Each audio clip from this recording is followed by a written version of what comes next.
Hey everybody, welcome into the Irish NFL show. The schedule release special schedule out this week. We are around just over 100 days from the new NFL season starting. Hard to believe, but sure we're here. Colin, Brian, Mark, KJ, gentlemen, how are you getting on? Good. Good. Can I suppose really begin to look forward to the season now. The lull kind of begins for a little while until training camp really kicks off. But at least we have the full schedule and 17 games to look forward to. Yeah, and once you know who you're going to play for quite a few months, I suppose it's the most intriguing part is when you're going to play them and what time of the year and the big games, the big divisional games that you look at when they're going to be played. And you start to, on paper, start saying, oh, we can win this, we'll lose that, we'll win this. And then, come next season, you might well throw that piece of paper in the bin because every season is very different in the NFL. Yeah, and look, congratulations to the NFL how they did it this year. Like they made it an event. I mean, it's always an event, but this year the week one slate being released to partners, and that was in the morning, and then the full list comes out in the day, and you break the news about some of the big games. I mean, just builds the excitement, builds the tension, builds the passion in relation to it even more. So love it. Love it. Yes, sir. Irish time, I think it was 1:30 or so. They announced the week one games coinciding with breakfast television over in the States. 2:30 Irish time, they announced the London games. Do that every year. Fantastic. Good to have the London games back as well. We'll talk about that in a little second. Boys, also have a think as well.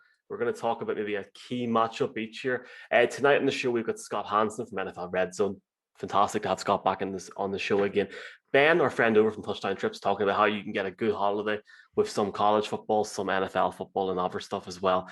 And also, last but certainly not least, Ireland's own from Galway, Tadhg leader, a kicker who's making it at the minute in the Spring League, and we're hoping that he's going to become, an Irish player in the NFL. So we can't wait. Let's jump on that news first of all, lads. Colin, I'll start with you, man. London games announced. We've got the Falcons against the Jets in Tottenham Hotspur Stadium, and we've also got the Jaguars playing Tua and the Dolphins. Taking our hats off in terms of teams. It's a good slate of games, yeah. Yeah, it is. I mean, it's a properly exciting couple of games. You've got the intrigue of the young QBs. Yes, Tua is in his second season, but really he's still very much a rookie. The opportunity for London fans to see Trevor Lawrence, Zach Wilson, and the unicorn that is Kyle Pitts. So there's something for everyone in these games, and I suppose the fact that the NFL and NFL UK are making it happen is great to see. Missed out last year due to COVID, but we were all, I think everyone is delighted, certainly in this part of the world, and that they're back. And we now know, of course, with the commitment to games internationally, every single team is going to have an international game over the coming years. But I am intrigued by the Jaguars to see what they can do. And equally, the Jets beginning their new era post Adam Gase. Surely things can only get better for them.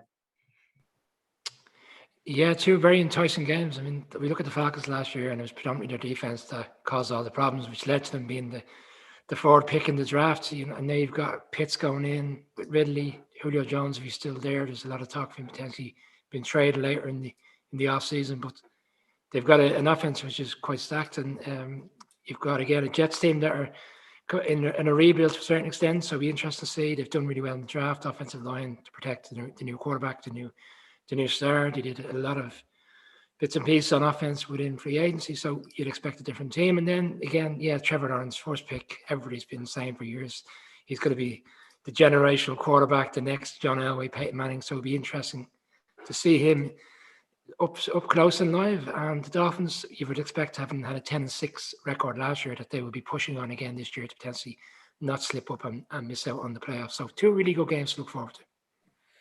Yeah, and look, the Finns coming to the UK, coming to this neck of the woods. There are a hell of a lot of Dublin. There's a lot of Dublin fans on this, but there's a lot of Dolphins fans in Ireland and the UK. Obviously, harking back to Merino days and the like, and they love their Finns. They love the tuna, and they'll be excited to see them over. Obviously, unlucky in terms of playoff capabilities and, building up a good team there, Brian Flores, etc. So there'll be a lot of people excited to see them coming over.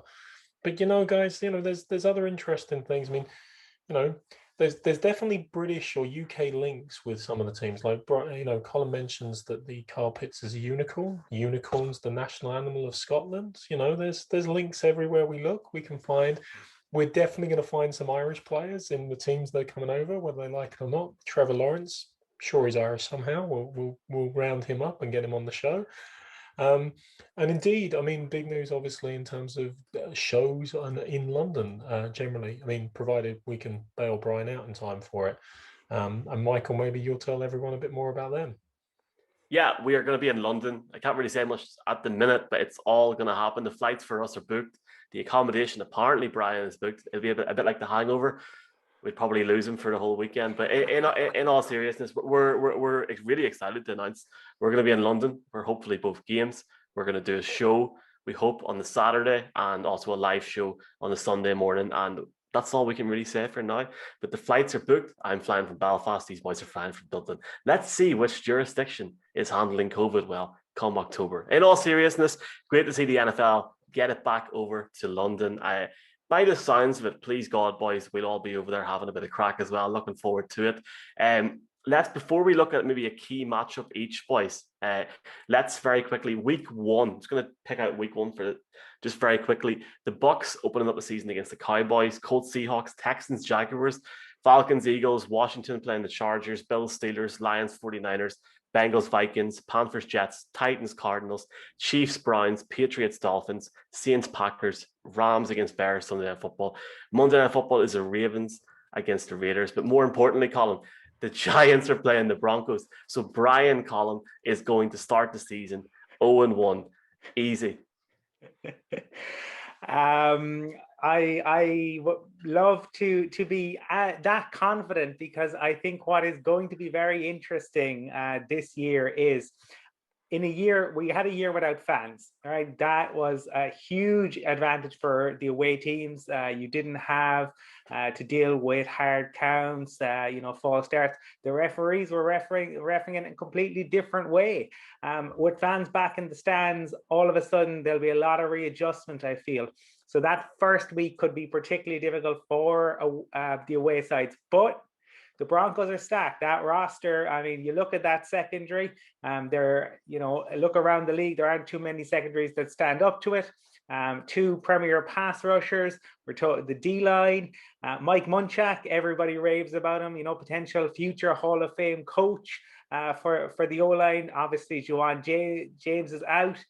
You look at the receivers, as the Broncos are letting a fourth-round pick, Deshaun Hamilton, go because they're that stacked a receiver. Noah Fant at tight end. Realistically, there shouldn't be any excuses for the Broncos. They should get off to a quick start. Never won under Vic Fangio in September. This is the opportunity now to right that wrong. But to me, this is Daniel Jones versus Drew Lock.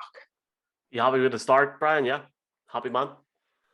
I would have preferred this game to be later on in the season, because we're going to have months now between the three of us having quite the ding-dong. That's the second shot fired in 24 hours from yourself. I'm going to remain tight-lipped on this for quite a while. But look, it's an enticing game because it's week one, and if it was a game come November where both of us were out of the picture, it wouldn't be so enticing. So I do agree with Colin on the home advantage. I think in stadiums where we're not used to seeing a very feisty crowd, I think we will see that a lot in the early weeks of the season, because fans will have missed going to games that they would have taken for granted for years. And I think the anticipation, and I would imagine MetLife come week one will be absolutely heating with fans looking for a win and hoping to stick one over Mr. Pat Shurmur.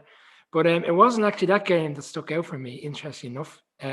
One of the games, and it might come as a bit of a surprise, it's the Jets at the Panthers. I mean, the NFL, look at the schedule, and what a storyline to start the season. Sam Darnold going up against his old team in the very first game. Talk about giving yourself as much motivation as one, starting a new career in a new team, potentially in his last opportunity to kind of really prove himself, going up against his former side. And then you've got Zach Wilson on the other side, starting for the Jets. if Darnold goes in and puts 350 and four touchdowns on that Jets defense in week 1, can you imagine the New York Post on Monday morning? And Boys. No. Let's focus on people that will actually mean something in January and February of the season. That's not going to be the Giants. That's not going to be the Broncos. And that's certainly not going to be the Jets and the Panthers. Week 1 is all about, is Aaron Rodgers of the Green Bay Packers? I say yes. Is Russell Wilson, the Seattle Seahawks? I say yes. Is Deshaun Watson at the Houston Texans? Well, pending Roger Goodell, I say yes. And more than that, the game that stands out to me in this is actually about 2 teams who made the playoffs this year, and both will have massive aspirations this year. It's actually the Rams versus the Bears. I mean, let's talk about the Rams and Sean McVay paying the King's ransom for the quarterback he really wants in terms of Matthew Stafford, finally on the roster and a team that can give him that opportunity. And of course, the Bears with the second coming of Christ in Justin Fields. That's going to be an absolutely rip-roar of a week 1. But we're spoiled for choice, even with this 17th game being added. Like, some of the games that have come out of that are just so... Hold on. He's avoiding this conversation. You're avoiding the conversation. Before he goes, and I know where you're going, Michael, but before he goes there, the other game, which is huge in week 1, that hasn't been mentioned, is the Cleveland Browns going to Arrowhead. I think that's a huge game. I mean, the Browns, I felt, needed to. They had some holes last year, and they were very impressive. But I think of every team this offseason thus far, at the time of recording, they had a brilliant offseason. They addressed issues in free agency. They had a fantastic draft. I think the Browns are stacked. I think the Chiefs obviously have rebuilt the line, given what happened in the Super Bowl. I think that's fascinating because there is nothing in this league like having a chip on your shoulder. The Browns are going to want to show that, they came so close to upsetting. And then Chad Henne had his moment of magic, and that ended their fantastic season. I think this is a fascinating matchup. Will the Chiefs be up to full speed? But again, that Arrowhead crowd are really going to be up for it week 1. This is the thing. There's so many games and there's so many talking points, and when we get to week 1, it's going to be a very good and a very interesting opening week of the season for conversation around games. But again, Steelers at the Bills. Bills were high flying last year, came 1 game short. For a long time, people thought it might have been the Steelers who were going to be the number 1 seed. Again, another storyline.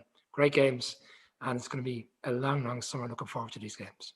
And we will preview week 1 live from Brian's Gaff at 11 a.m. on September the 17th, I want to say. No, the 9th, the 10th, I can't remember anymore. Anyway, more importantly, September the 11th. Lads, seriously. Week 4. Brady going back to New England, Sunday Night Football column, Alleluia book the next day off work. I can already see Mark crying. Do you see what Tom Brady's dad said today on the radio? Yeah. I saw the Tom Brady tweet. No, tell me what did his dad say? I haven't got the direct quote, but he says that I think they're gonna stuff New England or put a lot of points up against them. So this is going unreal. They're going for thousands of. It's almost going for as much as Armagh against Tyrone went pre-Celtic or around the Celtic Tiger time. I remember tickets were going for thousands, but it's ridiculous. Big game, Colin. Yeah, huge. I mean, I saw Brady's tweet where he said, "What it's like introducing your college friends to your high school friends." This is going to be the biggest show in town.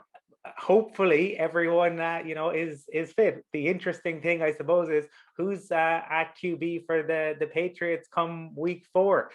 Will it be Cam or will it be Mac Jones? I mean, look, you couldn't have I suppose scripted it. I saw Pat McAfee doing his bit about like the league helping out the Patriots in terms of the scheduling of this. But it will be fascinating to see Brady go back to Foxborough, back to where he had so much success, and how will the crowd welcome him? I'll leave the last word to Mark, and I won't take too much of his time on this one because I know he'd be, really engrossed in this storyline. But it's the Jones. It's actually it's the Mac Jones story for me. It's not the Tom Brady show. You look at the Patriots, start with the Dolphins, go away to the Jets, away to the Saints. We don't know what Saints we're going to see next year before they play the Bucs. So, you've seen in the past the rookie quarterbacks coming in week 3, week 4, potentially, after kind of a difficult start to the season, they've already made that transition. It'll be interesting to see when the Patriots decide, if they decide it's not the start of the season, when to bring him in. It's simple for me. Both teams are going to be 3-0 going into this game. And it's going to be a hell of a primetime showdown. Tom Brady with his 7 rings, Bill Belichick with his 8 rings. I think he's going to get a great reception because, of course, everyone in New England has the greatest respect for Brady. And it's not like he's coming back and saying, you bum, you left us. And what did you do? It's like, well, just went out and won another Super Bowl. So I think he will be received warmly. And you talk about the schedulers column. Of course, what they've tried to line up. If Brady averages 289 yards across the first 4 games, he will break Breeze's all-time passing yards record at Foxborough in a Buccaneers jersey. Now, life doesn't always work out like that. Back in the day when there were the consecutive games with a touchdown pass, they tried to line up Patriots versus Saints, Breeze's record, for the game in which Brady would break the record. Only for 2 weeks earlier, the Patriots to lose 13-6 to the Bungles and obviously lose the streak. So it doesn't always align as the TV networks would align. Maybe there's an injury. Maybe Brady goes for 500 yards in the first 3 games of the season and breaks the record before he gets to Foxborough. But my God, that will be a game to tune in and get your popcorn out. Everyone will watch every facial tick, every body interaction, every hand gesture from Belichick and Brady and try to discern into their relationship what it all means. It will just be a great game of football, though. The best defensive mind, the best quarterback of all time. Bring it on. Can't wait. I can't wait either. Before we get into our first guest, who is Scott Hanson. Lads, have we got another matchup each that we're excited for? Just looking, we obviously knew the games, but in terms of the timings, Colin, anyone that stands out for you? Chiefs at Ravens, week 2. So the Chiefs, coming off that big game in week 1 that I mentioned, now have to go to Baltimore. And although early in the season, again, fans are going to be really up for it in Baltimore. And I think the Ravens, again, will feel that they have a point to prove after, they kind of got their mojo back a little bit, I think, towards the end of last year. But I think they will be disappointed by what happened against the Titans. So I think I would expect that to be quite the showdown. And, Mahomes against Lamar Jackson is always an interesting one. So week 1, week 2, the Chiefs should be fascinating to watch, as always. Who you got, Brian? Yeah, sorry, I'm with Colin to a certain extent. It's the Chiefs again, but it's the Chiefs against the Packers, and I think it's in the final stretch of the season, and it's the late Sunday afternoon 9:25 game for us. But again, that will all be around whether Rodgers is there, because we were close to a Chiefs-Packers Super Bowl last year, which looked a very enticing game, and it wasn't to be. So it'll be interesting to see how they get on when they play each other again this season. And then the storyline for me will be, when does Justin Fields actually start? Because you look at the Bears. I wouldn't say they have a soft schedule, but they start the Rams is difficult, Bengals, Browns, Lions. When does he step in? That's another storyline for me. Mark, I agree with you there.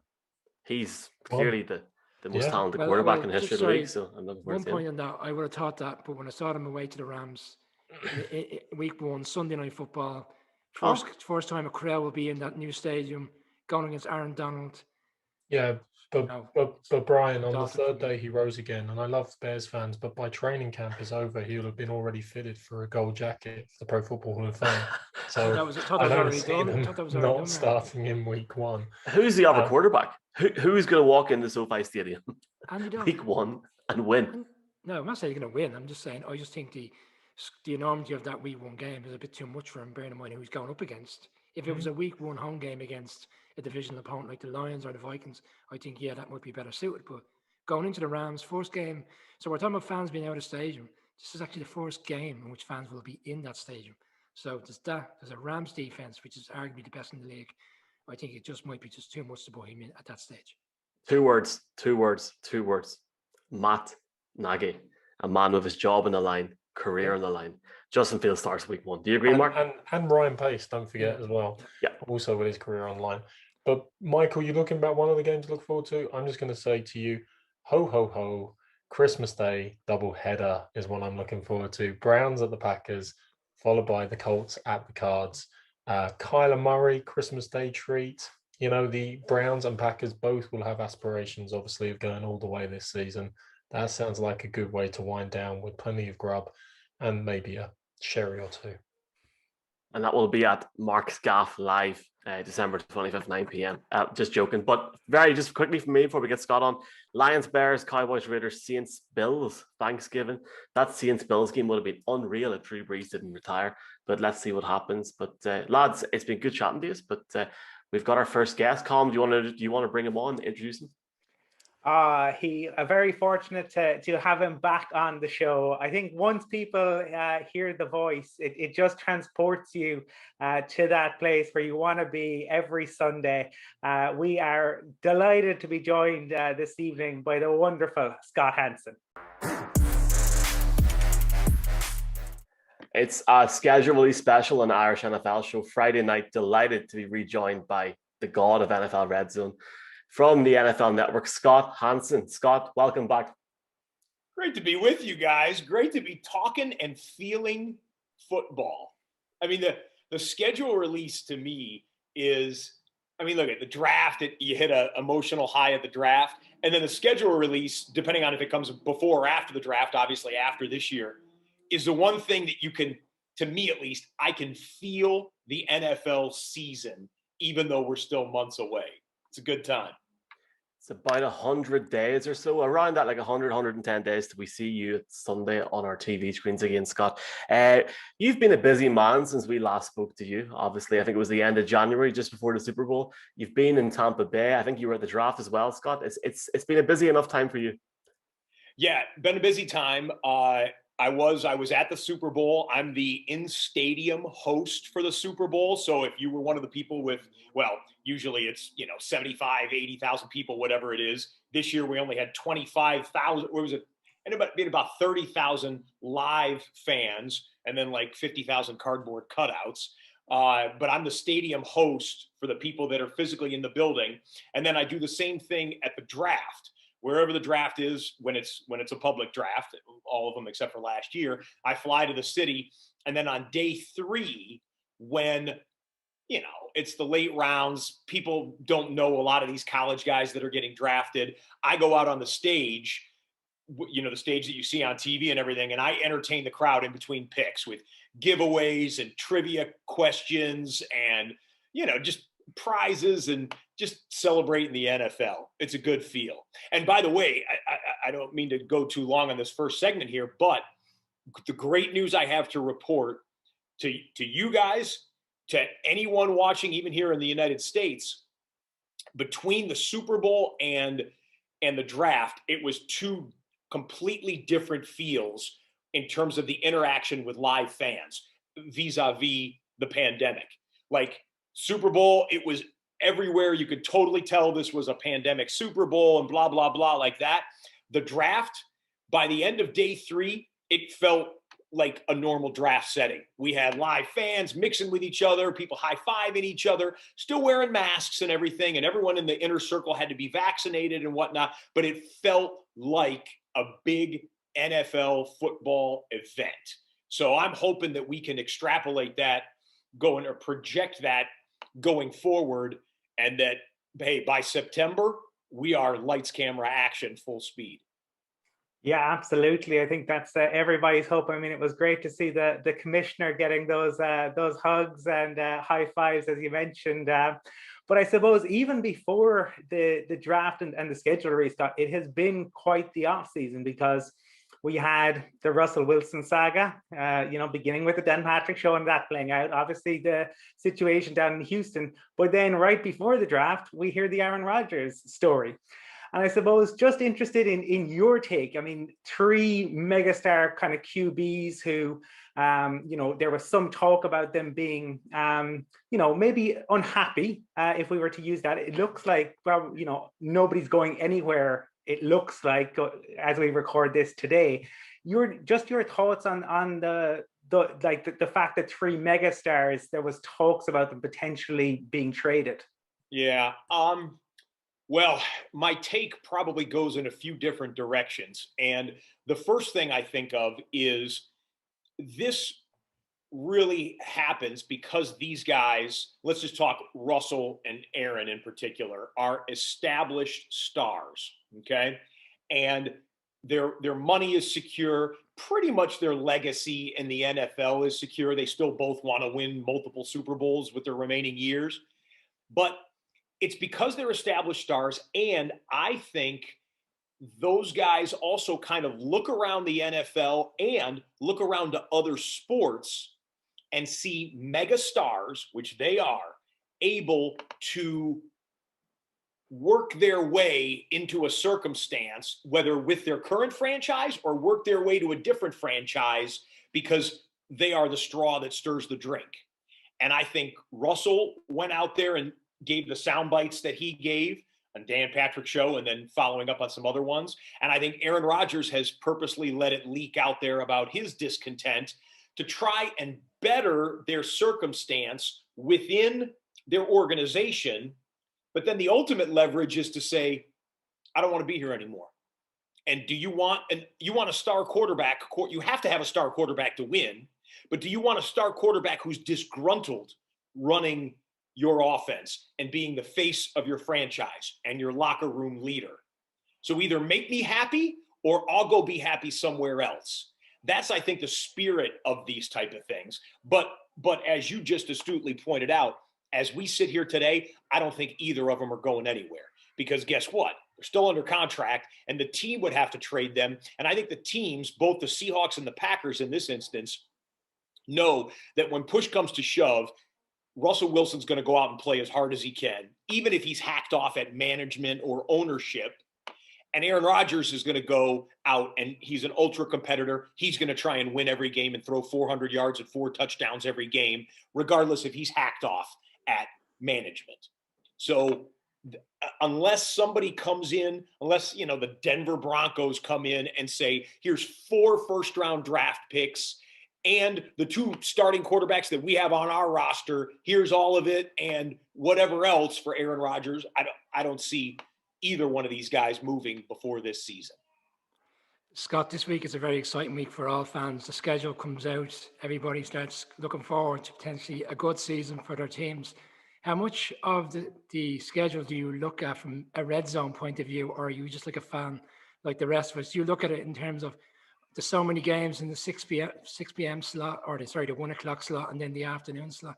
How soon towards the season do you start looking towards that situation? Yeah, it's a great question. It's a little bit of both.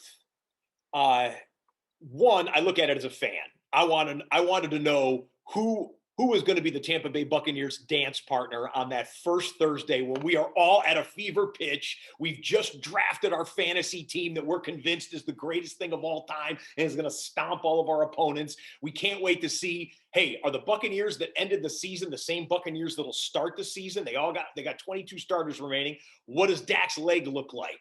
Therefore, what does the Dallas Cowboys offense look like? Are the Dallas Cowboys going to be one of the most overhyped teams again in the NFL? Or could they pull an upset on like that fever pitch? I wanted to know how are they going to stack that? And they couldn't have gotten a bigger one. I looked also as a fan for the Tom Brady return to Foxborough, right? So I still have not, I woke up this morning thinking about, being on this show. And I said, I don't know which game will get a higher television rating worldwide.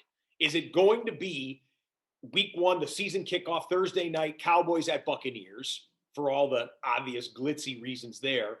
Or is it the human drama of Tom Brady wanting to go hang 50 points on Bill Belichick's defense and go in there and not only just win a tough road game, but then how does the crowd react and everything, the dynamic of that? I don't know. What do you guys, any of you guys have a guess which one's going to be the higher rated game? I don't know. It's a difficult one. I think I'll say week 1 because it's the season kickoff and there's that finally it's the morning meal of the NFL season. It is the first time we get to see it for real. And they're planning on being preseason this year, of course. But I think that first game, and then Dallas being involved as well, and the extra drama of Dak Prescott, how healthy is he on week one? I think that that'll be higher rated, but they're both going to do massive, massive numbers. So there's the first answer I look at as a fan. The second thing is, we have a saying here in the United States. We say, I don't know if you guys say it over there, all politics is local. You guys ever heard that one? Or you have that one over there? Okay. Yeah. All politics is local. Therefore, everybody looks at the schedule release day suiting their own purposes. I think the players look at, okay, who's our week one opponent? When's the bye week? And do I got to play in freezing cold snow at some point, right? Coaches look at, how many road games do I have in a row? When's the bye week? And, where are our division games, right? Fans look at, what's my team's schedule? What does it look like, right? Everybody looks at it for different reasons. The NFL Red Zone host looks at it for his own purposes, which is, how many games do I have each week in the early window versus the late window? And to that end, right before I came on here, I wrote down on a little notepad here the splits for all the weeks, okay? Because fans hit me up on social media, and if and when we have 2 games in the late window, they're like, this is so boring, it's so slow and everything. Fellas, this is the first show I'm doing since the schedule release. I have good news. There is not scheduled right now, and things can shuffle a little bit. There is not scheduled to be a 2-game late window the entire season. It is 3 games or 4 games the entire time. And the 3 games, there are some games in that week that are still unscheduled for their kickoff time. We know that 2 teams are playing each other that week, that they could beef up the late window at any given point. So it's a pretty good schedule. And then the early window has 7, 8, 9, one time 10, and one time 12 games, but that's week 18, and that's going to change. But the early windows are all beefy. They're all beefy. There is 1 week, week 7, where we have 6 games in the early window, which is still, 6 games is fine. We can rock and roll. Just give me 5 or more in a window, and we're good. That still qualifies for a witching hour. Obviously, if it's 5, 6, or 7, you can't hit the octo box fully. When it's 7, we do the octo box. You guys have noticed when they put me in the 8th window. But 5, 6, 7 in a window is solid. I love a full 8 in a window, and then 4 or 5 in the late window is like a beefy day. So we got a good schedule, I think. I'm happy with it. Scott, the 7 hours of Red Zone are always enjoyable, but I feel like we're playing Red Zone Lottery now because we had an Octobox reference, which is, everybody's favorite reference to break out there.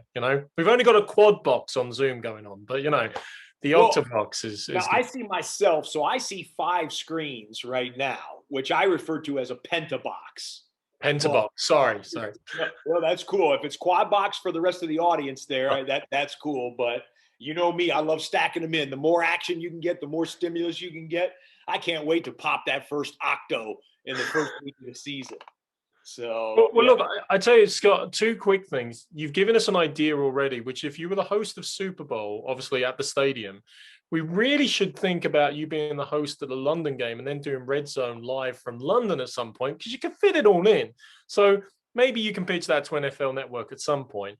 But by the way, those 2 London NFL games, for me, I'm talking to you guys from Los Angeles. So furthest West Coast time zone, except for Hawaii in the United States. But first, that game kicks off at 6:30 a.m. in my house, which I love. I wake up at 5 a.m. usually on Sunday mornings. So I love getting my shower, getting my stuff together and having a kickoff right then leading up to Red Zone. But that's the first one that is good for you guys and all our fans in the UK and Europe and whatnot. Like that, it feels like a normal thing, because I know for you guys to stay up late and watch Red Zone it's a crusher for Monday morning. I know, because you guys are staying up late. So I appreciate that. And by the way, I would love to come and host one of the international games, like do something with the game if it's an independent time slot, if it's an independent time window, and then hang out and do like a tailgate in the parking lot with jumbotron screens and do Red Zone live from there. We need to speed up the technology, from internationally in terms of the television feed, but I'd love to do it someday. Well, Scott, we're going to get that sorted. But before, I just have one question for you, though, about your NFL career. Because obviously you started off at the Orange at Syracuse University. You had the ideal positional versatility that all the scouts look for. I think you was long snapper, cornerback, and wide receiver. And in fact, with one of your teammates, you shared 15,580 yards receiving in the NFL. Yes. So that's pretty good going. I did. And yes. And I had to combine with him to have those NFL stats because I was not the greatest player in the world, but Marvin Harrison, my Hall of Fame college teammate, of course, of Indianapolis Colts fame and Super Bowl champion, was a freshman on the Syracuse football team when I was a senior. Now, it just so happens our talent level happened to be at two different stratospheres. So I was a senior, still playing on the scout team, right? Getting the starters ready for the game and practice. And he was a true freshman, little skinny kid out of Philadelphia. And true freshman usually who's on the scout team. And him and I would occasionally be the two wide receivers in a two wide receiver set on the Syracuse Orange scout team running against the starters. And one of us has a gold jacket. The other one of us has a blue striped hoodie. So, Scott, but I did it. And I joked. I saw Marvin at the Super Bowl at NFL Honors. Do they play NFL Honors over there in Ireland? They don't. But you guys know what NFL Honors is, right? NFL Honors is the award show. It's like the Academy Awards for the NFL. It's the night before the Super Bowl. So when I'm at the Super Bowl, I usually go to NFL Honors, and I saw Marvin Harrison there 2 years ago in Miami when the Super Bowl was there. And I always joke, I said, "Hey, Marvin, I was a scrub in college, but I made it to the NFL after all these years. And I'm going to be here a lot longer than anyone else from our Syracuse teams are." And he kind of had a laugh at that. But yeah, Marvin Harrison, what an athlete. What a wide receiver, man. That's awesome, man. Scott, I feel like we could ask you 100 different things. I'm just going to jump on a couple of things while it stands out to me. Expanded schedule, games like Seattle, Pittsburgh, Green Bay, Kansas City, LA, Baltimore, I think Dallas against New England. These are games that have now came out because of this extra game. That's just as a fan or as somebody working in the NFL, how good is that extra game now, especially for fans? But also, are you going to find it weird to say welcome to week 18? I mean, at least we get one more red zone. Yeah.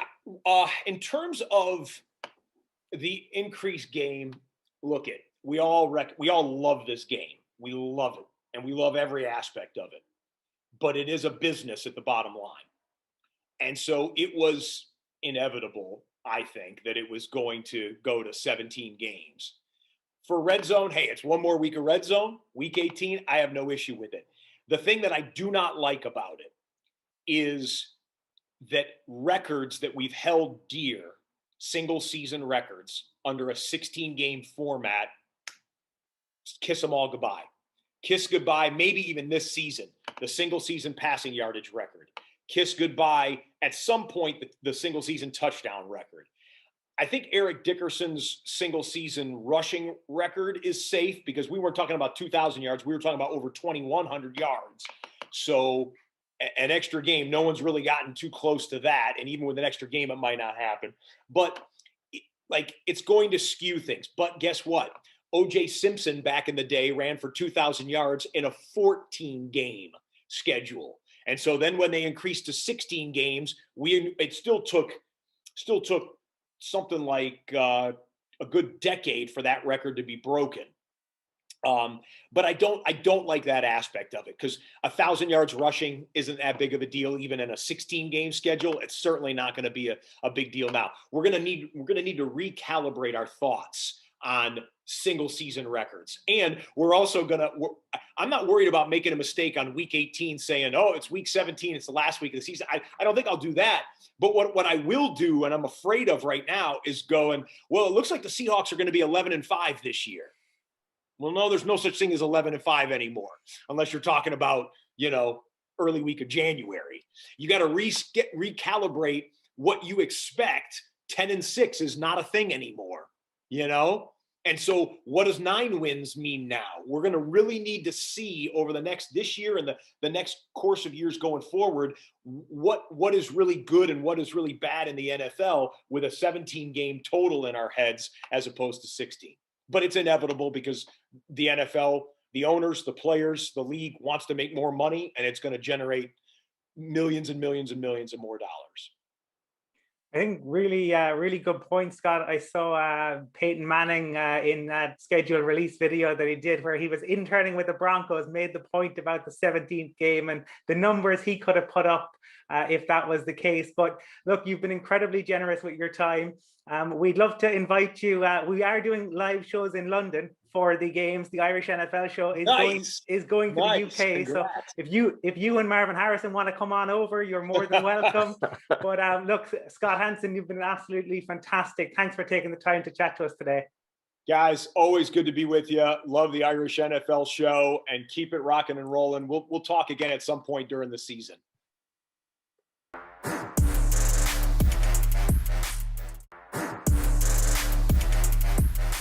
Okay, we got a special guest on our special edition of the Irish NFL show, coinciding with a schedule release for the 2021 NFL season. Here's a guy that we hope will be playing in the NFL very soon, a guy that's currently playing in the Spring League, and he hails from Ireland. Delighted to welcome Tadhg, leader to the show. Tadhg, Fáilte on Fáilte.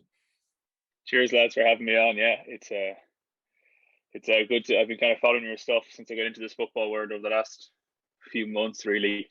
So yeah, no, pleasure to be chatting with you. And thanks, many, for coming on, Tadhg. Obviously, Colin, it's great to see somebody from here do well over in the States. It is indeed, and to see the support that we were saying, and definitely have seen over the last few days. I mean, we've seen it ourselves, the kind of community that there is in Ireland, but great to see them kind of rowing in behind you and what you're doing. Can you talk to us? I know you grew up in Galway. I know, having read I know you've done interviews with various bits and pieces. You played a lot of sport growing up, and obviously you've played rugby professionally. Can you talk to us, I suppose, a little bit about like where the interest in American football came from, and how you ended up, I suppose, where you are? Yeah.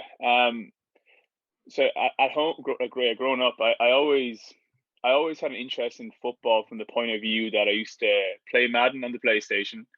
I used to love watching American football documentaries, Hard Knocks and things like that. And then like any American football movie, from Any Given Sunday to The Waterboy, I used to love those. But to be honest, that was as far as it went. So like it was pretty basic. And then so I've been in the States now probably 5 years, and everyone had always been on to me to kick footballs, to play in rugby. Standard of kicking in rugby isn't great, so when I'd be kicking well in rugby, that's like a natural thing that I always kind of get in the sidelines, where people would be telling me to try it, but never did, because rugby was going well, and I became eligible to play for the US team. So I was on a really good path there, and like growing up, that was my dream, to play professionally. So I'm very happy. But then when COVID came along, in I think it was August 28th, I first kind of kicked just for fun in Boston. I was up in Boston, just kicked for a bit of fun, and with the guy who was coaching rugby. So a guy I was coaching at the time, he had 3 or 4 kind of raggedy old footballs that I just was kicking for a bit of crack, and that was it really. And after I kicked 3 or 4 balls, he was on the phone to his mates to say, "Hey, come down and see this guy." People walking on the track, they stopped to watch me, and then I was thinking, maybe there's something more here. And then so from there, then I met some football coaches, and decided to take it more seriously. That took me to San Diego, and it's been tough because there's no one's journey to follow or path to follow. So I'm trying to figure that out for myself as I go, which hasn't been the easiest thing, but also it's been enjoyable. So I'm sure we can go into more detail on it all, but that's kind of how I got started. That was my previous knowledge of football, and how I've got started in the last probably 7-8 months now since I first kicked the ball. Tadhg, you're now playing in the American Football Spring League. So, whilst American football is really of huge interest over here, predominantly it's about the NFL and a certain extent to the college game. Do you want to give people just explain the background to what the Spring League is all about, and I suppose just in terms of developing players potentially into the NFL?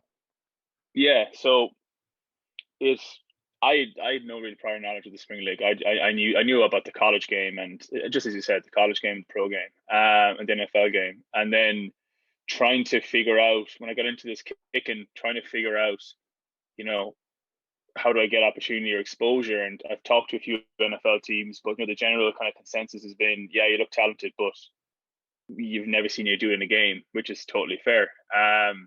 And then I looked at playing Canada, but they wanted me to sign for 3 years. And then I heard about the Spring League. And so basically what it is so it's much more legitimate than probably I thought initially. I think like 30 or 40% of my team has been in the NFL at some point. I think that's kind of consistent across the board. So, because it's funny chatting to a guy and you kind of ask about his football experience and they just kind of casually say, oh, I was with the Jets for 2 or 3 years, or I was with whoever, or the bank, whatever it may be. So it's kind of comprised of guys who've been in the league, who they're out and they need the exposure to kind of get back in, or else guys who are undrafted free agents didn't get picked up. So that's 99.9% of the league, and then you have someone like me who zero experience. I'm not sure there's anyone else as raw as I am, but kicking's one of the few positions you can do it. But no, it's great. So it's not. I don't think anyone's getting paid to my knowledge, but they take good care of us, and they take care of everything, all our overheads and stuff, so we can just focus on the football, which is really good. And the main thing is, opportunity and exposure is what the league's providing. What all the players crave and what they're providing, and the fact we're playing my team's based out of Indianapolis, in the Colts Stadium, which is phenomenal. It's very, very cool. So. That's kind of roughly what it is. Opportunity and exposure is the main thing, either to get back into the league or to get your foot in the door for the first time. Tadhg, last year the XFL launched, which was kind of, I wouldn't say a breakaway NFL league, but there was players who had been in the NFL trying to get back in. Have you come across anybody that was in the XFL? Yeah, load. Yeah. A lot of the lads, and that's that's actually most people, wouldn't say most, but a lot of the lads I've chatted to have been in the XFL, and that's not looking too promising. The last I heard, for at least for another year and a bit, is what we were told most recently. Which is a shame, because you want opportunity. It's limited enough with the 32 NFL teams, and the XFL makes a whole lot of sense. But with that gone, and to be honest, that's kind of part of what these lads are trying to do. These lads being the Spring League.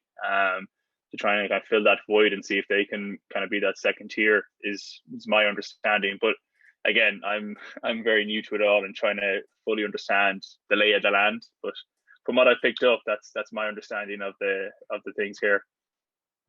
Obviously, Tadhg playing with the Aviators in the Spring League. I was talking to Jeff Reinbold about this last weekend. The NFL doesn't have at the moment that development league like the NBA does with the G League. So, I think generally for fans who are, miss football between January and September, or I guess February and September, it would be great to see a league like that there really take off over the next few years. But for yourself, obviously playing in Indianapolis, playing in Lucas Oil Stadium last weekend, regardless of the result, what was it like actually going into that stadium and playing? I don't think there was any fans, was there? But I'm sure it was a fantastic experience. Unreal. We got to win the stadium the day before the game, and I've been to a lot of cool big stadiums around the world, played in some cool stadiums, but I've never played in an indoor arena like that. So just firstly, just the sheer scale of it, we went in there on the Wednesday to play Thursday. I was just kind of like pinching myself, thinking, "Wow, we're playing here! Like I'm playing my first ever game here tomorrow." So that was pretty cool, but just trying to take it all in my stride. But when I actually got out for my first ever field goal, so I've been thinking about that for a long, long time. Well, since I started kicking footballs, I've that's always been the question, or even I post videos on Twitter, the comments would be, oh yeah, but like what do you do when there's big lads coming at them? So, and the answer is I didn't know either. I thought I'd do well, but I didn't know either.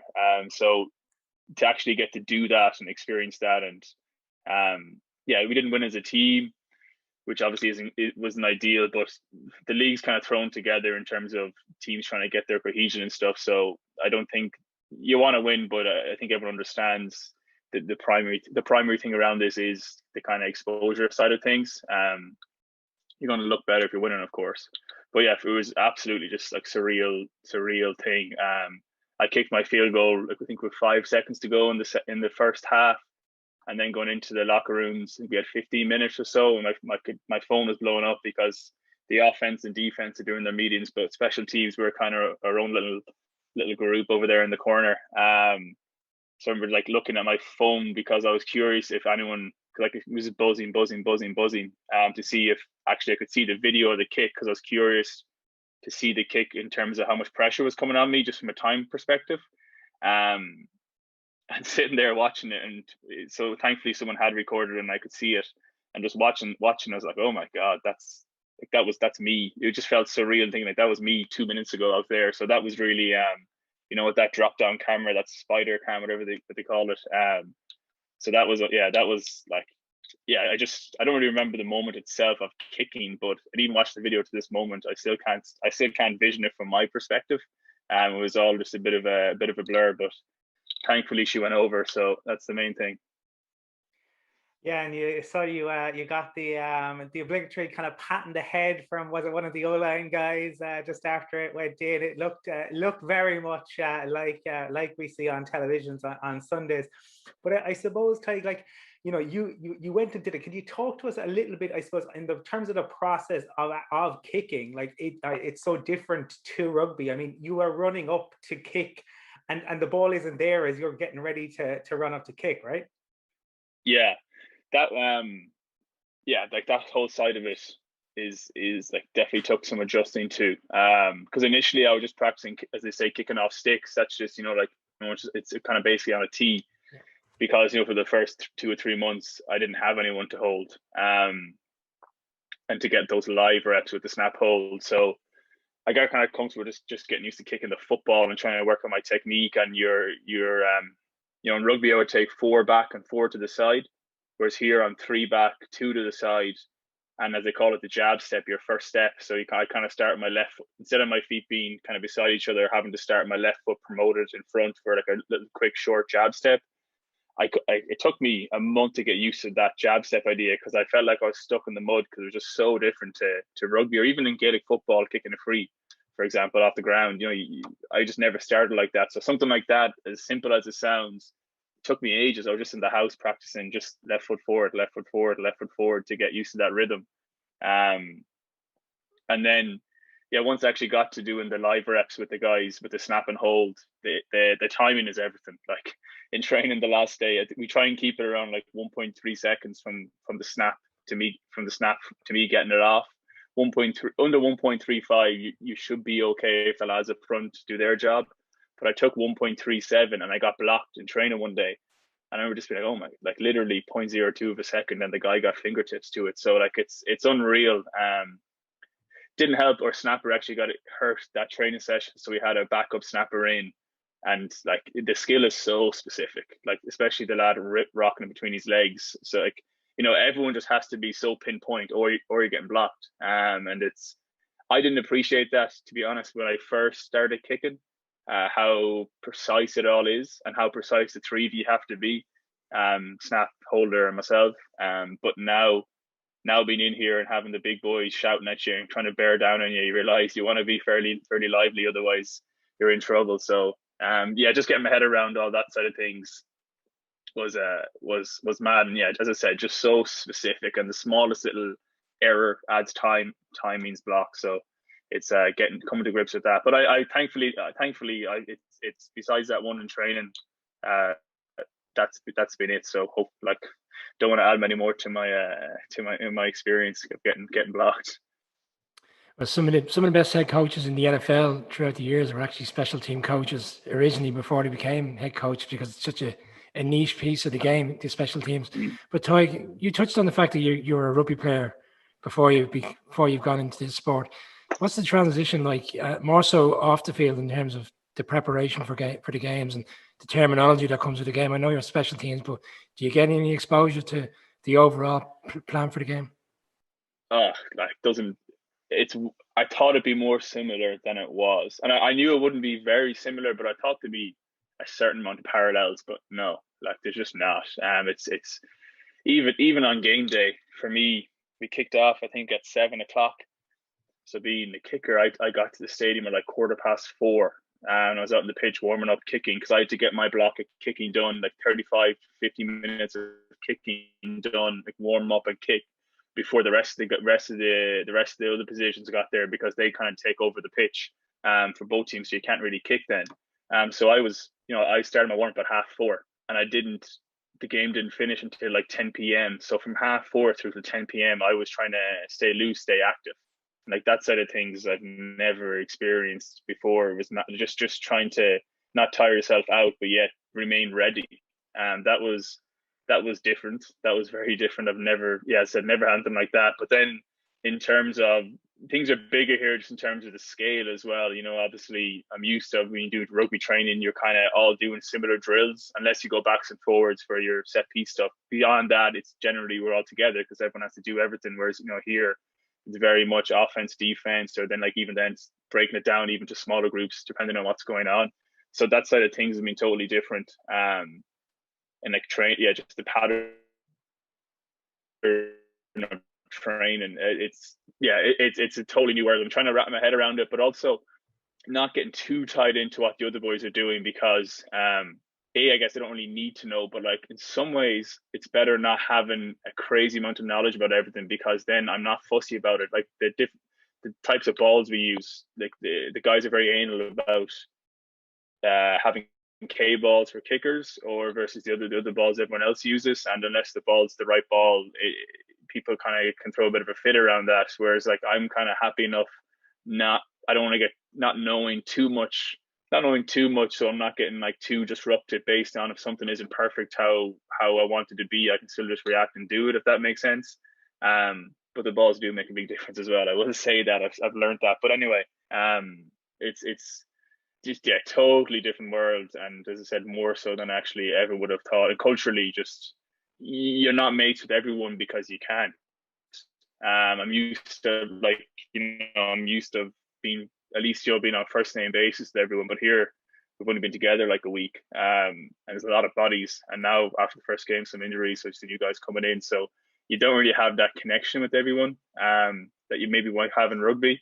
But fortunately for me, being the Irish fella, they all just call me Tiger, because at the first meeting I said Tadhg, but I know it gets butchered, so I said, you can call me Tiger as well if you want. So thankfully, everyone's always sound to me, and when they see me come along, they, hey Tiger, and give like a smile and stuff. But it's not as connected as rugby environments I've been in, but I appreciate there's more people here, so it's harder to build that. Obviously, Tadhg, you have played rugby in the States as well, but I guess with the show being in Ireland, we'll sort of look at one element of this. A lad that grew up in Castlegar, I went to the Bish for school, if I've pronounced that correctly. I've only been at Galway once. Don't kill me, lads. But do you get a chance to go home much now? I know you've said, obviously, there you've been in the States for a few years. Have you found it difficult even over the last year with COVID? And surely now, I mean, you've seen yourself, Tadhg, the explosion almost of Irish NFL accounts, American football accounts over the last 6 to 12 months online has been incredible, and you're almost at that spear front now because you're the main man over there at the minute. I've been looking into it a little bit, because you're right. I think there's been a few guys from the UK, and I think maybe it's on a bigger level there. I know it's great that they get the Wembley and the Twickenham. And one of my coaches there, we're actually heading out of the tunnel to get ready for the game, and then he was just talking to me about being over in Twickenham for one of the games with the Browns a few years ago or something like that. As I was going through, trying to like breathe and relax and get myself ready, and I was chatting about Twickenham Stadium. But anyway, I know for us with that the international player pathway program, I know that exists, and there's exemptions made for us foreigners on practice squads. So that's something that I was really hoping I could avail of, because it would make my life a whole lot easier and probably be very likely then for me. But unfortunately, they don't carry kickers, but they said that might change in the near future. So I'm really hoping if any of them are listening, they might consider me now, because yeah, from my point of view, I've already talked to some NFL teams and they showed interest, and which was really encouraging. But if all of a sudden I was coming in there and not counting it as a roster spot, hopefully, that would push it through a whole lot easier. So I'm really hoping that that's the avenue I can go down. But I mean, look, actually, and now that I'm here playing the spring league and getting the exposure, ideally, you just want to get yourself into a camp and just compete regardless of where you're from, just purely based off your ability. But as I said, this has been tough from the point of view that there's no one's path I've been able to follow. Like there's no one that said, hey, how did you do this? How did you do this? I'm just figuring out as I go. So it's a little bit different from that perspective. So yeah, I've already gotten a crazy amount of messages from people back in Ireland asking for help or ideas or opinions on the kind of football, like, I'd say teenagers, early 20s kind of age range. So already that's been happening, and I'm sure that will only continue to do so. I think it's like unreal, I think, experience if you could.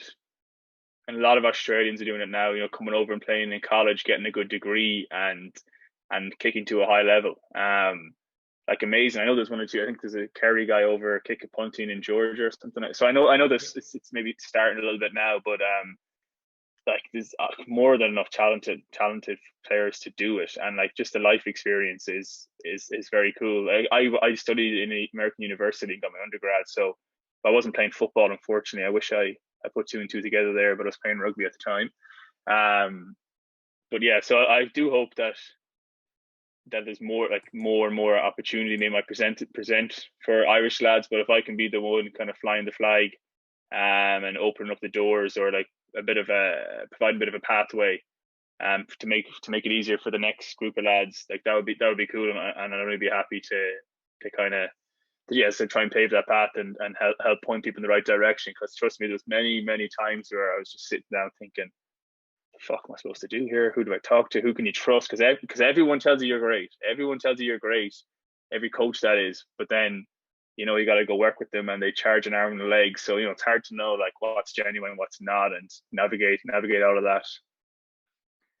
I suppose, Tadhg, as I said, you've come later to the sport, even not just playing it, but like I just suppose, is there anyone, and not even necessarily a kicker, but like, is there anyone that you look to, either a current player or like a former pro, even maybe how they carry themselves, who you think, yeah, I like that, I could maybe take something from them and their style and kind of bring it into what you have yourself?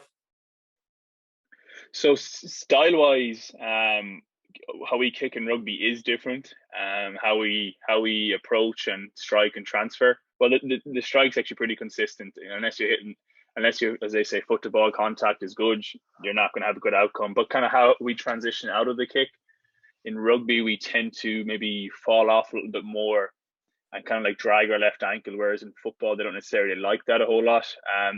They're a lot more robotic and square to the ball. Whereas I think playing Gaelic football or soccer or rugby, we kind of come in a little bit more of on a 45 to the ball, and our hips are kind of a little bit more side on. Anyway, so technique wise, I watched a lot of guys and I tried to make changes, but the main coach I've worked with, his name's John Carney. He played for 24 years in the NFL. I think he's in the top 5 or top 3 or top 5 point scorers ever. So I worked with John for the last 2 months, and he's an absolute legend. So in terms of can't pronounce it, but like I would like to like follow in his footsteps, because like I did it for 24 years. I'm not looking for 24 years, but it'd be great. But I think I came to the sport a little bit too late for that. But just to see how he conducted himself, and I think the biggest thing is mentally as well. Really, is like how you conduct yourself, like mentally staying engaged. As I said, I sat down for the entire first half the last day until the last 4 or 5 seconds, and then they started shouting field goal, and then I'm just getting on there and running onto the pitch, putting the helmet on. But yeah, to follow someone like he's definitely been a mentor. And I'm fortunate to train with him for the last 2 months. So he did well to prepare me, obviously for the physical aspect of kicking, but more so like how do you conduct yourself for that entire that 6 hours, as I mentioned earlier, between warming up to the end of the game. Like, what do you do and how are you doing it? When the defense is on the ball, just sit down, just take it easy. Once the offense get on, maybe you might, depending on how long the defense was on for, maybe you'll get to your feet. Maybe stretch. Once they get to like the 40, 50 halfway line, you might maybe kick a ball or two into the net, and then once you get to the 35-yard line, you're probably up at some point. So now you're more engaged in the game and watching. But up until that point, just detached from the game. So all the guys would be kind of eyes on the game and watching, whereas I was just on my own on the bench, as far away from the game as possible, not really watching a whole lot. I'd look away from the game at the big screen the odd time, but beyond that, I was just kind of doing my own thing. So anyway, it was good. Things like that, unless I met him, I wouldn't have had a clue what to do. And to be honest, I would have definitely tired myself out, because just the sheer time of everything, I wouldn't have known how to conduct myself. So having people like that to pick up the phone and chat to, or as I said, work with for the last 2 months, definitely helped me a lot. Because I was pretty, and you can watch games, but like you're not getting that feel for off the field, or you're not getting that feel for how do you conduct yourself Monday to Sunday, in terms of your training load and stuff. So that's been really helpful, to have people like that, just to give a call. And John's very proud of his Irish background. He's been to Ireland a few times, Notre Dame guy, so that made life easier as well. I think you're certainly learning from one of the best there, former Saints and Giants kicker. He had a really good career. He was a really solid kicker. But I was just going to ask you about the coaches. You've discussed potentially that opportunity to go to one of the team's camps in the NFL. Have the coaches had that conversation about, not just yourself, but if they see a player that they feel is justified in terms of getting an opportunity to go to the NFL, that they'll do their utmost to help the players in terms of the sport and progress them to whatever team is interested? You mean the coaches here in the Spring League, is it? Yeah, sorry, yeah. Yeah. So thankfully, most of the coaches have coached in the NFL. So most of these lads are mostly, they've done their time there and they're kind of retired, I'd say, almost. They're older. I think yes, but it hasn't necessarily been discussed. They do often talk about like every scout's evaluating every single thing you're doing right now, and like they're going to be sitting down and watching all this footage, things like that. But I haven't necessarily had a conversation where, if this goes well, we're definitely going to get you into a team. To be honest, I don't even think my coaching staff knew that was my first game ever. I didn't want to tell them too much just in case they were hesitant. And I doubt they'd be seeing this, so I should be fine. And even if they did, it went well, so they're quite happy with me. So we can laugh about it after. But so yeah, as I said, it hasn't been like extremely personable. I'm used to playing like fly half, and I've been captain in my rugby team, so I'm used to just being so hands on. And now just polar opposite end of the scale. So like that's been quite challenging. That's been very challenging at the start. I remember to talk to one or two of the guys that I know and say, hey, the coaches haven't really had a good sit down or talk with them, and they're saying, listen, you're the kicker. That doesn't really happen. So just trying to understand that. And I have to give a shout out to a guy. His name's Conor Mangan from Cork. He's actually an Irish guy that he's been up in Canada, and then he's been training with John as well down in San Diego. So he actually is one guy that's kind of on the same path that's been very helpful. But and hopefully he might get in this league soon now. I think he deserves it. But just like, as I say, going back to that relationship side of things, it's been just totally different to what I'm used to, and I had to not like check my ego, but just I'm used to having conversation and dialogue, going from 9 out of 10 kind of importance or having the chat with the coaches to all of a sudden you're just over there kicking into a net. It's a different kettle of fish. Tadhg, just the last one for me, man.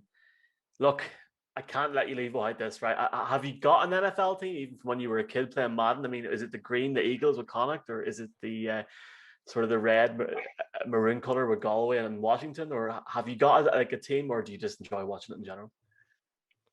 I'm whoever wants to give me a buzz. I'll be their man. So no, I haven't. I'm not gonna pin myself to a certain team. I think most recently I've been playing in Boston rugby in Boston, so obviously you can't escape the Patriots, and Brady was just pre Brady moving down to Tampa. So Sinead Ebner and Patrick Chung were actually part owners of a rugby team.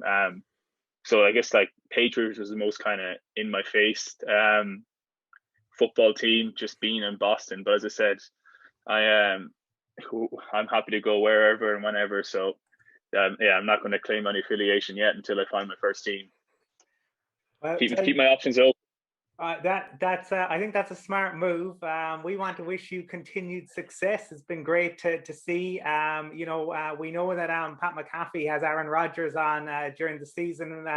Maybe if you make the league, we can have you as a regular guest, an hour with Tadhg leader. But look, for anyone watching, check out Tadhg. He's on social media, and it'll be great to watch how you get on in the spring league, and hopefully, fingers crossed, even bigger things to come. But Tadhg, thanks so much for taking the time to speak to us today. Cheers, fellas. Thanks very much. Thoroughly enjoyed it, and you're doing great stuff for my newfound love sports. So appreciate that, and hopefully there'll be plenty more Paddies, Irish lads, able to kind of follow this path now in the future.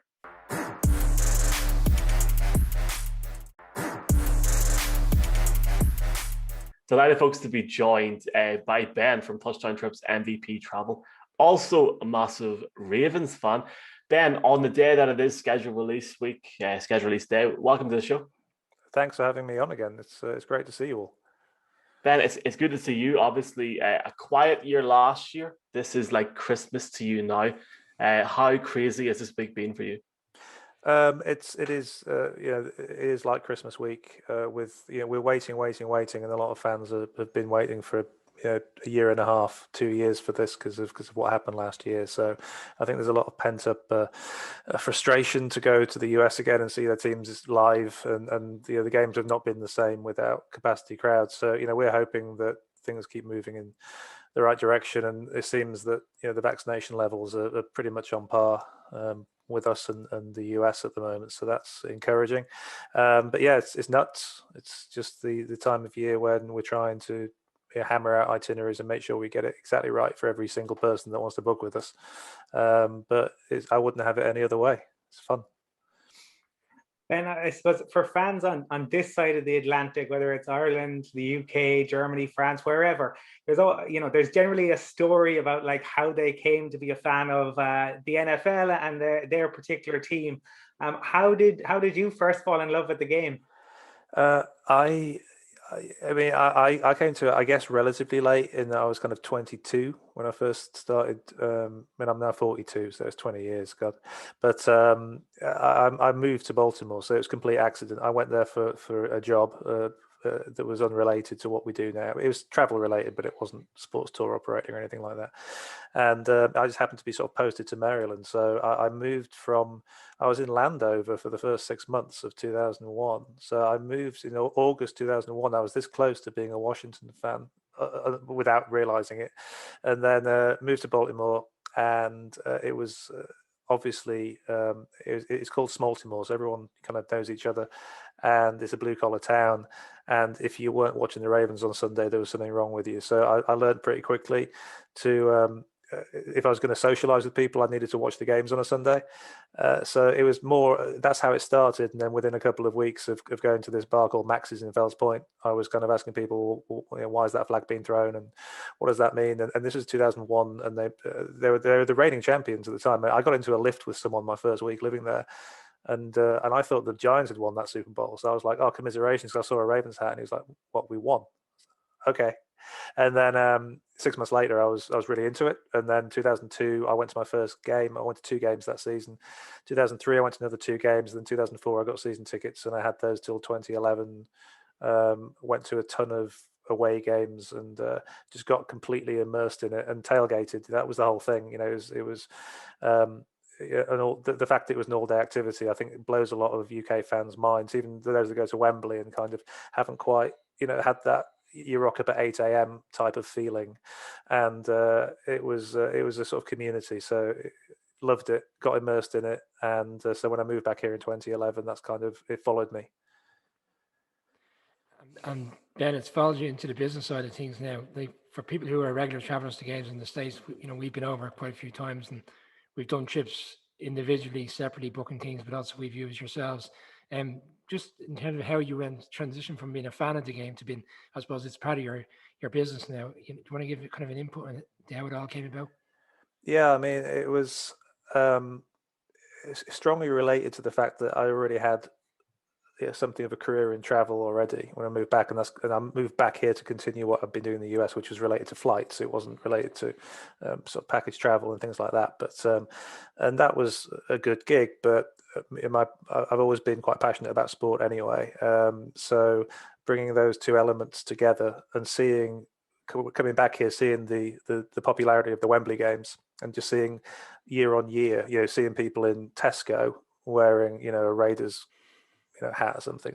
Actually, Raiders is a bad example because a lot of people wear Raiders hats and don't support the Raiders. But you know what I mean. And so we started looking into it and seeing that it was actually a viable opportunity to try and sort of go into a niche of US sports, because MVP we do other sports too. But I knew that American football was going to lead the way, so that's why we created Touchdown as a separate brand, and we really wanted to deliver, firstly, a really good customer service experience, because it's, having worked in travel, it's really important that you don't end up being taken advantage of or going to someone that's not going to deliver what they say they are. But for the main thing for me was people experiencing what I had for 10 years, which was that whole game day experience.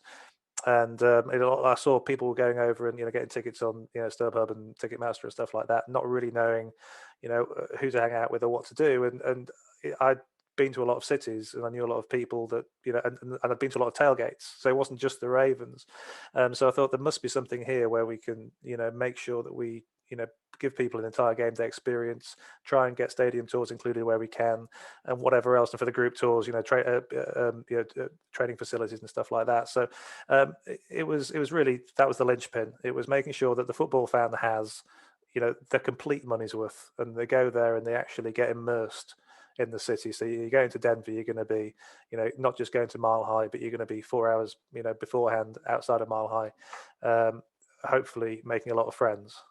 So that's and that was it. So we just took it from there, and obviously a lot of people wanted to do that, and the feedback's been really encouraging, and so and we love doing. I mean, I love doing it. I mean, schedule release day is just kid in a candy shop, really. With you just get really excited because you can see, it's like the guy in The Hangover at the at the table, and you could just see all these potential itineraries coming together, and you look at week 10, 11, 12, and you're like, holy crap, there's like you've got Bama LSU here, and then you've got a Saints home game here, and then the following Thursday you've got a Tennessee game, and this could be something great. So yeah.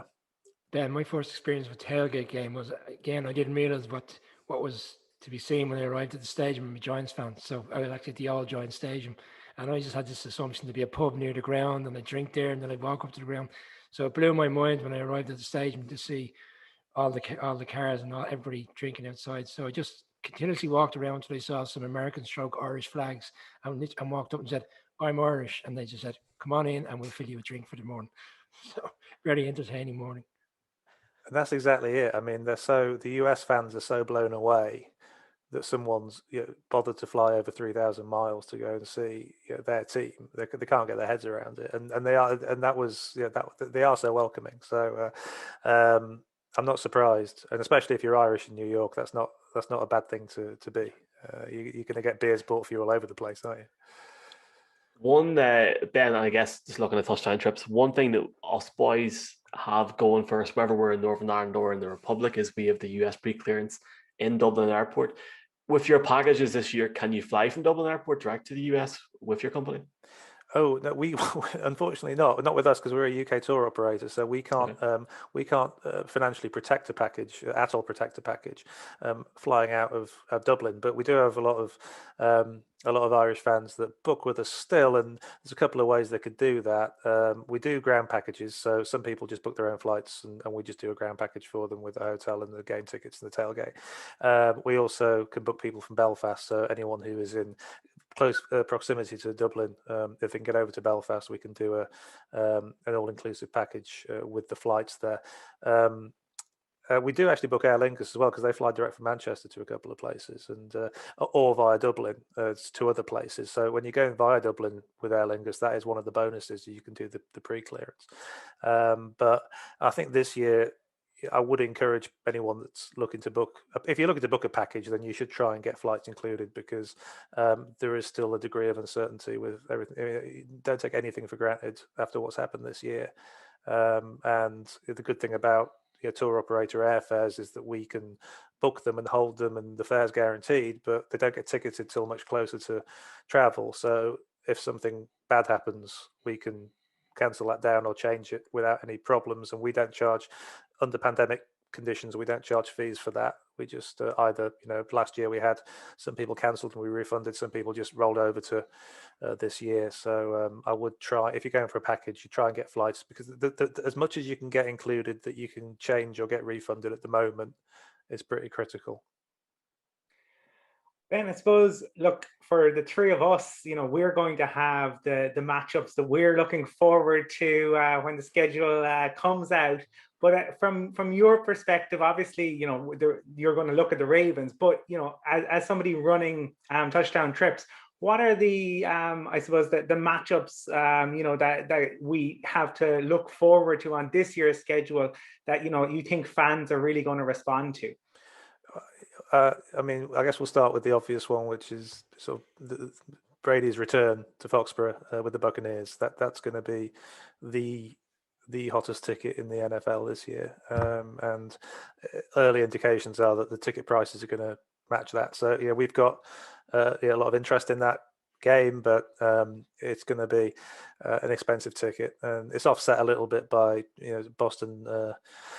Boston flights are not too bad on price from the UK, but it's still going to be astronomical. But I mean, it's going to be a heck of an atmosphere. So if you really want to blow out, that would be a good one to consider. And I think he'll be applauded, won't he? I mean, even though the Boston crowds are pretty rough, this is a conquering hero returning, isn't it? So I can see him getting a good reception, but and it will be one for the ages. It was a bit like the nearest thing I can think of was I think 2 years ago when Green Bay were playing in New England, and it was a lot of people thought it might be the last time that Rodgers went up against Brady, and that was our most popular request that season for a game.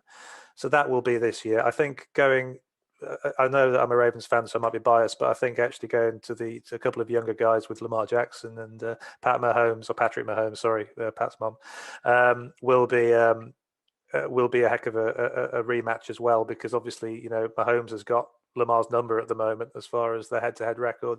I think that the Ravens having a crowd behind them might help this year once again at M&T Bank Stadium after losing last year without any fans, and that should be a great atmosphere and a great matchup. I mean, you're not going to have a lack of points normally in a Chiefs-Ravens game, so that would be good. I think the Packers-Seahawks, on the proviso that both quarterbacks are still in situ, as always, that was an NFC divisional game last year, and it's always fun. I mean, Russell Wilson, Aaron Rodgers,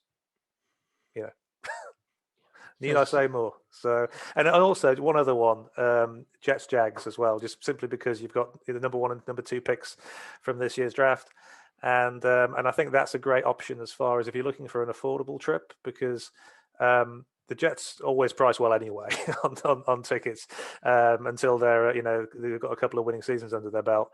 The price on New York flights and hotels is always good too, and New York's just as easy a destination as you can wish for as far as going to a game. So I think if you want to go and see sort of Zach and Trevor, then that would be a good option. Ben, you're saying all the things I want you to be saying, because I'm trying to get these guys to go to the Giants-Broncos game in New York. So you're saying all the good things tonight. Can I just ask you a question? The beauty of your job is that you're dealing with fans from throughout the league, all the different teams. Is there one group of supporters over the years that you were surprised in terms of how many fans in the UK actually support that team? Yeah, I mean, because some of them have an obvious route to the 80s. So, those teams that were on Channel 4 in the 80s still have quite strong fan bases. So, I think that the Browns, the strength of support for the Browns is I think the one that is truly impressive, because they have been by and large terrible for 25 years, probably 30 years, really, give or take a few good seasons. But, and obviously, they were not there for 4 years either. So the fact that you've got this, this sort of diehard loyalty to Cleveland is truly impressive. And I think, if any fan base deserves some success, it's Cleveland. And so that, I suppose that's the one that, it does shine out as far as, having a really good support across the UK. Obviously the Packers do a great job, the UK and Irish Packers, and that's not as surprising because of the sort of storied nature of that franchise and the fact that they've actually had a couple of, Super Bowls in the last 30 years. So, I'd say, and obviously, the Broncos. With because that was one of the first years. We did. We talked to you guys and the other Broncos guys too, and it was that is a very passionate, dedicated fan base too, and some of the nicest guys that we've dealt with as well, and some guys that went out on that first tour in 2017, I think it was, to see the Broncos, that have come back year after year, and it's and again, that's, I remember being a kid and actually trying to draw the Broncos logo on my pencil case, and it was really difficult because it was that D with a horse sticking out of it. So then I thought, because this is when I was trying to pick a team in the 80s, and I thought, no, I'll pick the Bears because I could just a C. That's easy. But what about you guys? What have you? What would you say is the most surprising that you've come across? Oh, it's a difficult one, isn't it? Yeah. I don't want to offend anybody, but I think for me, I love what you're saying about the Broncos. In terms of not being surprised, but even the growth, in Ireland, both North and South this year, of fans, we've seen Browns fans in Tipperary and stuff. Brian, is there any other ones that stick out to you? Strange enough, I think the Titans. The Titans are a team that I wouldn't say they float below the radar in the AFC South, but they're not really kind of a team that everybody thinks about too much. And the last couple of years they've been quite successful. They got to the championship game. They beat your Ravens, in the playoffs a couple of years back. You got your revenge this year, but they're a team that I've noticed has a growing support in Ireland in particular. Well, Tennessee, I was at that game, so I definitely remember it, unfortunately. But Tennessee is actually one of the, if you could, I'd say if you could pick a team as a UK fan and you were on the fence now watching this, or a UK and Irish fan, I'm sorry, this is the Irish NFL show. I would say that you could do a lot worse than either Tennessee or New Orleans, just because you get to go there and see them. And so if you're going to pick a city where you can actually have a fun time, win or lose, I'd say if you go Titans or Saints, those are probably my two favorite destinations just to go and spend a weekend. Our first gridiron tour, we went to New Orleans even though there wasn't a game going on, just because we thought it was nowhere better to spend 3 nights. So and then also just coming back to the other fan bases, I'd say the Bengals as well, staying in division, they've actually got a really hardcore fan base in the UK as well. So yeah, they absolutely do. And just one thing before I forget about it, I actually went on a trip with yourself, Ben. I think it was 2 years ago, and if just for anybody in Ireland, I went from Belfast and I went to London and then there and back, and it was very handy in the sense of tickets, hotel, and all was sorted, so I didn't have to annoy anybody, including my wife. So it was fantastic. Just finally, Ben, 13th of February 2022, us 4 boys are looking at a Super Bowl weekend or Super Bowl week or fortnight. I know that you're doing it, so how would you entice anybody in Northern Ireland or the Republic if they wanted to go maybe from Belfast to London, just over to LA and back? Yeah, we do have a Super Bowl tour that I take out. I lead that one. So and last time was Miami. Obviously, we couldn't do last year or this year for obvious reasons. But yeah, if you're going to do the big game, then we try to take care of people, and it would be if you're coming from either Northern Ireland or the Republic, If you can get in from Belfast, that's great because we're flying with British Airways, so we could just connect you straight through Heathrow to LA on direct flights.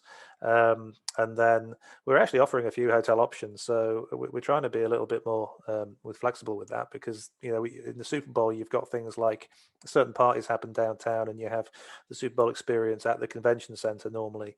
But aside from that, you've got a bit of downtime as well, and with LA, it's a bit of a divisive destination, and that some people want to be, in the middle of downtown, and some people would say, well, I'd rather be in Santa Monica and be at the beach. So we are offering that flexibility, and then we're doing a transfer we're doing the Super Bowl experience package, which we're doing priority passes this year, because last year we did regular passes and we were queuing for like an hour to miss a field goal, which was disappointing.